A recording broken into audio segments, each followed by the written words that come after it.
ये पुराना बस अड्डा की लोकेशन से हमारे पास एक छोटा सा पपी आया है और इसके यहाँ पर ये मैगेट वुंड हो गया काफ़ी डीप, तो इसको हनुमत फाउंडेशन में हम एडमिट कर रहे हैं। यहीं पे इसका ट्रीटमेंट चलेगा।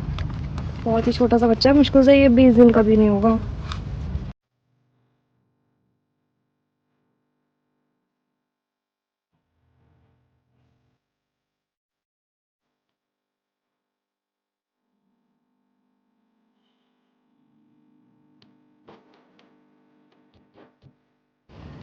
हेलो एवरीवन, जय श्री राम। मैं तान्या ठाकुर हनुमत फाउंडेशन की साइड से। आज हमारे शेल्टर में ये बच्चा आया है एक छोटा सा, जिसके आईज के पास जो मैगेट वुंड है काफ़ी डीप मैगेट वुंड है, जिसमें 100+ मैगेट्स थे।